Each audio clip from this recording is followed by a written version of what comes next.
Hello friends, आपल्या PA education ह्या चॅनलवरती तुमच्या सगळ्यांचं स्वागत आहे। आणि आज आपण घेणार आहोत दिनदर्शिका हा टॉपिक। आणि ह्या टॉपिकमध्ये आपण आज घेणार आहोत सोप्यात सोपे प्रश्न घेणार आहोत। पहा, यातला जो पहिला प्रश्न आहे तो कसा आहे पहा। 1 जानेवारी 2005 ला मंगळवार असेल तर 1 जानेवारी 2007 ला कोणता वार येईल असा प्रश्न आहे। मग करायचं काय, 1 जानेवारी 2005 लिहून घ्यायचे, वार कोणता मंगळवार। नंतर काय, 1 जानेवारी 2007 लिहून घ्यायचे, वार दिलाय का नाही तो काढायचा आहे, आपल्याला प्रश्नचिन्ह द्यायचा।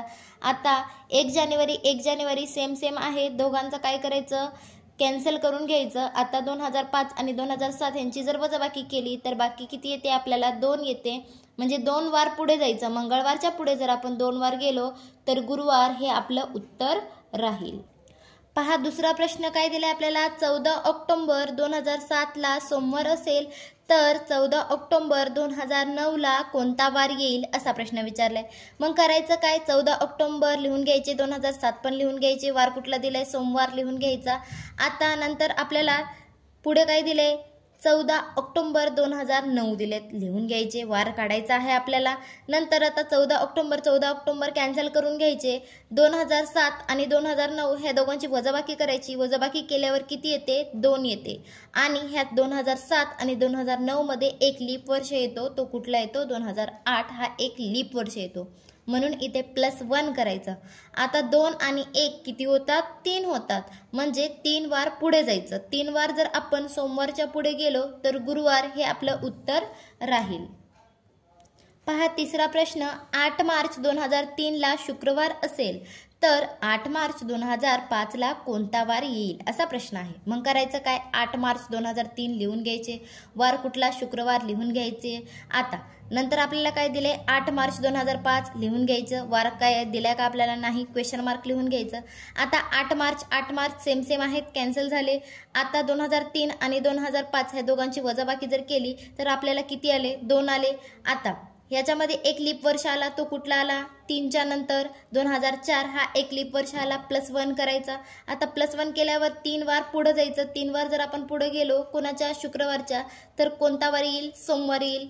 म्हणजे पहा, शुक्रवारच्या नंतर शनिवार, रविवार, सोमवार, 3 वार पुढे गेलो, कुठलं उत्तर आलं, सोमवार हे आपल्या याचं आन्सर आहे।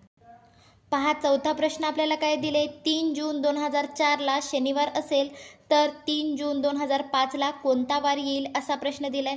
मग लिहून घ्यायचं, 3 जून 2004 वार कुठला दिलाय, शनिवार लिहून घ्यायचा। नंतर 3 जून 2005 लिहून घ्यायचं, आपल्याला कुठला वार दिलाय हे काढायचं आहे। कोणाला, 3 जून 2005 ला कोणता वार येईल हा आपल्याला काढायचा आहे। आता बघा, 3 जून कॅन्सल होईल, 2004 आणि 2005 ची जर वजाबाकी केली तर 1 येतं। 2004 हे जरी लीप वर्ष असलं तरी आपल्याला जून महिन्यापर्यंतच पाहिजे, म्हणजे जून पासून पाहिजे। आता ह्याच्यामध्ये जर फेब्रुवारी महिना येतच नसेल तर आपण ते लीप वर्ष धरू सुद्धा शकणार नाही, म्हणून सरळ काय करायचं, 1 वार पुढे जायचं। 1 वार जर आपण पुढे गेलो तर आपलं काय उत्तर येणार, रविवार हे आपलं उत्तर असणार आहे। पहा, आपल्याला 5वा प्रश्न दिलाय, काय दिले, 1 जानेवारी 2008 ला बुधवार असेल तर 1 जानेवारी 2009 ला कोणता वार येईल असा प्रश्न दिलाय। मग लिहून घ्यायचं, 1 जानेवारी 2008 लिहून घ्यायचे, वार कुठला दिलाय, बुधवार। नंतर काय, 1 जानेवारी 2009 ला कोणता वार येईल, मग इथे प्रश्नचिन्ह लिहून घ्यायचा। 2008 हे एक लीप वर्ष आहे आणि 2008 आणि 2009 ची जर आपण वजाबाकी केली तर किती येते, 1 येते। आणि 2008 हा लीप वर्ष आहे, जानेवारी म्हणजे फेब्रुवारी महिना येणार आहे, म्हणून हा आपण लीप वर्ष धरणार इकडे। 1 आणि 1 दोघांची बेरीज किती झाली, 2 झाली, म्हणजे 2 वार पुढे जायचं। पुन्हाच्या, बुधवार नंतर गुरुवार नंतर शुक्रवार हे आपला आन्सर। थँक्यू, धन्यवाद मित्रांनो। आता आपण पुढचा व्हिडिओ पुढच्या टॉपिकनुसार म्हणजेच ह्याच्या पुढचे क्वेश्चन घेणार आहोत।